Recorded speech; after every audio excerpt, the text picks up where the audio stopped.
तो यूक्रेन युद्ध पर ट्रंप की तरफ से कहा गया है कि अब समय आ गया है कि युद्ध को खत्म किया जाए। कई सारी बातों का जिक्र उन्होंने आज के अपने संबोधन में किया है और ज़ेलेंस्की शांति समझौते के लिए तैयार है, ये बात कही गई।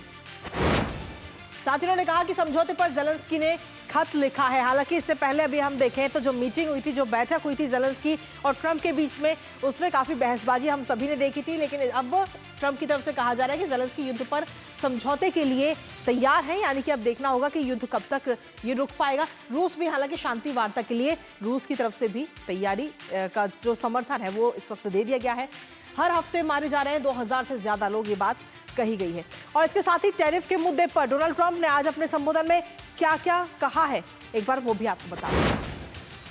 तो टैरिफ के मुद्दे पर अगर हम देखें तो सबसे ज्यादा टैरिफ लगाते हैं भारत और चीन, ये बात डोनाल्ड ट्रंप की तरफ से आज कही गई है अपने संबोधन के जरिए। और ऐसे में उन्होंने कहा कि हम टैरिफ के बदले टैरिफ लगाएंगे, यानी कि सीधे तौर पर हम देखें तो जो भारत और चीन में की तरफ से जो टैरिफ लग रहा है उसको लेकर ये रिप्लाई दिया गया।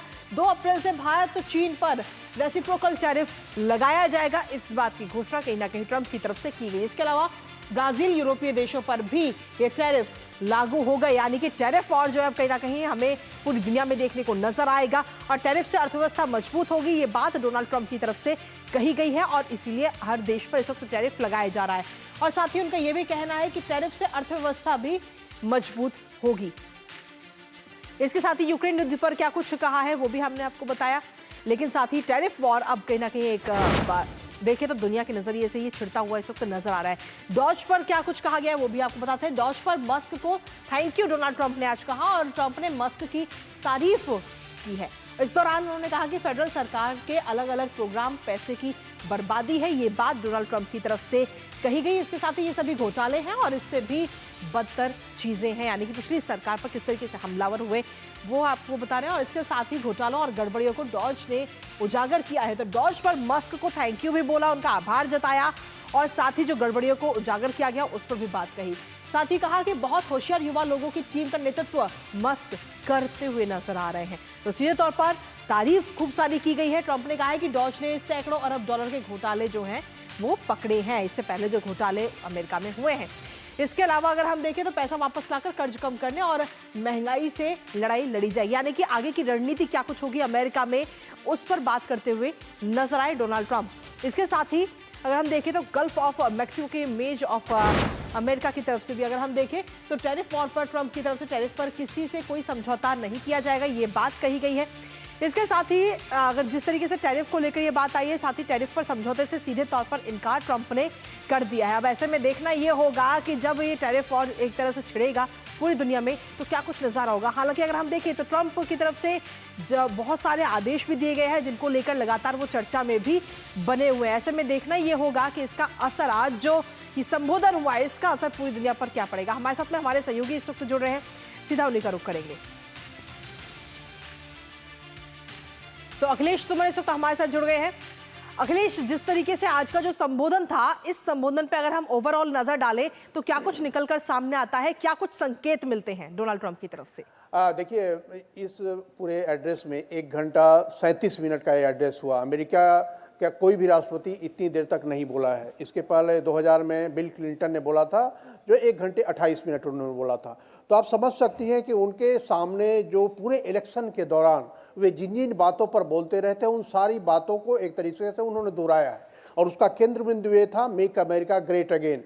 अब मेक अमेरिका ग्रेट अगेन के इस क्लॉज के अंदर make America healthy again, make America prosperous again, make America rich again, make America affordable again, आप मेक अमेरिका अगेन रखें और बीच में जो जो अच्छे वर्ड हैं वो डाल दें तो आपको समझ में आएगा कि ट्रंप की पूरी जो वार्ता है आज की वो इसी के इर्द गिर्द घूम रही थी।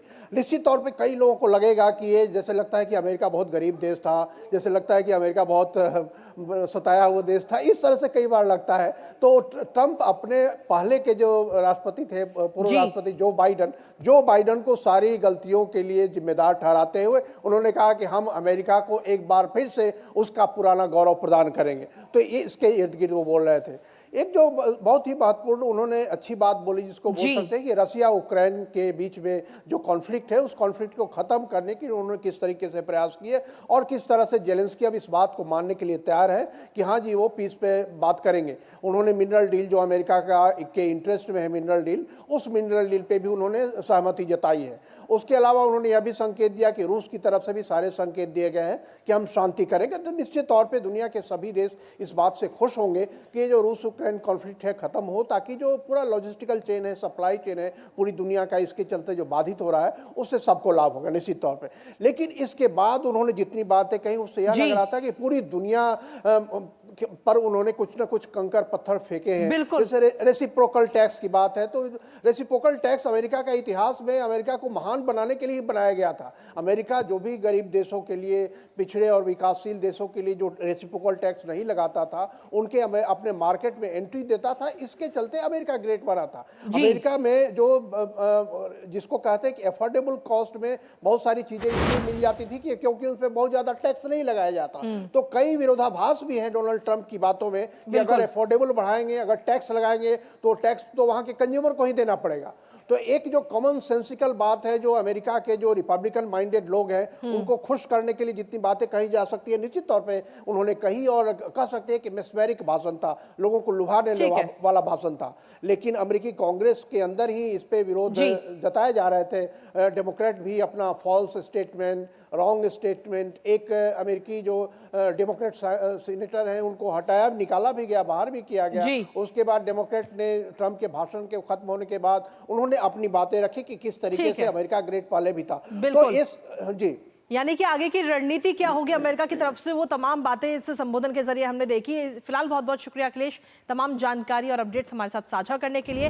और इसी के साथ अगर हम देखें तो यूएस की तरफ से जो मदद दी जा रही थी यूक्रेन को, वो रोक दी गई, और उस मदद को रोकने के बाद में अब कहीं ना कहीं यूक्रेन बैकफुट पर नजर आ रहा है। पसीने छूट चुके हैं यूक्रेन के, और ऐसे में अब यूक्रेन के जो तेवर हैं वो नरम पड़ते हुए नजर आ रहे हैं। कुल मिलाकर हम देखें तो राष्ट्रपति जेलेंस्की की तरफ से सोशल मीडिया पर एक पोस्ट किया गया, और उस पोस्ट में सीधे तौर पर कहा गया है कि शांति के लिए यूक्रेन जो है वो प्रतिबद्ध है। ये पोस्ट इस वक्त किया गया है।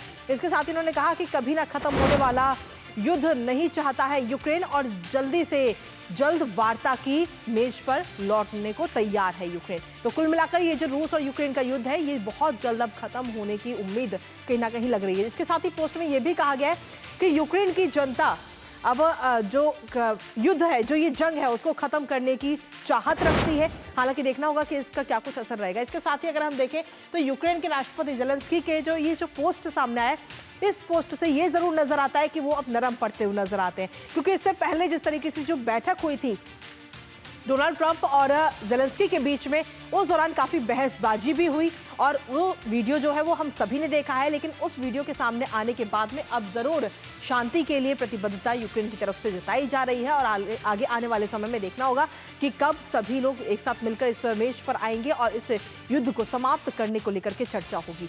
तो फिलहाल अब देखना होगा कि यूएस की तरफ से जब मदद रोक दी गई है तो यूक्रेन अब बैकफुट पर आ गया है और समझौते के लिए तैयार है। लेकिन इसके साथ ही डैमेज कंट्रोल की कोशिश में भी जेलेंस्की नजर आ रहे हैं। यूक्रेन के राष्ट्रपति जेलेंस्की हैं और उनके तेवर अब नरम पड़ते हुए नजर आ रहे हैं। एक्स पर जेलेंस्की की तरफ से हालिया पोस्ट की गई, और उस हालिया पोस्ट में उन्होंने ये कहा है कि यूक्रेन के जो लोग हैं वो इस जंग को खत्म करना चाहते हैं, शांति के लिए यूक्रेन प्रतिबद्ध है, ये बात उनकी तरफ से कही गई है। इसके साथ ही अगर हम देखें तो राष्ट्रपति ट्रंप भी लगातार ये कह रहे हैं कि रूस और यूक्रेन के बीच जो युद्ध है उसे खत्म करना है, और कभी ना खत्म होने वाला युद्ध यूक्रेन बिल्कुल नहीं चाहता है, ये बात कही गई है। जल्द से जल्द वार्ता की मेज पर लौटने के लिए भी यूक्रेन तैयार है। अब ऐसे में देखना होगा कि ये वार्ता आखिर कब की जाएगी रूस और यूक्रेन के बीच में, लेकिन कहीं ना कहीं ये अब उम्मीद जरूर हो रही है, जताई जा रही है कि जल्द से जल्द ये युद्ध जो है वो समाप्ति की कगार पर होगा।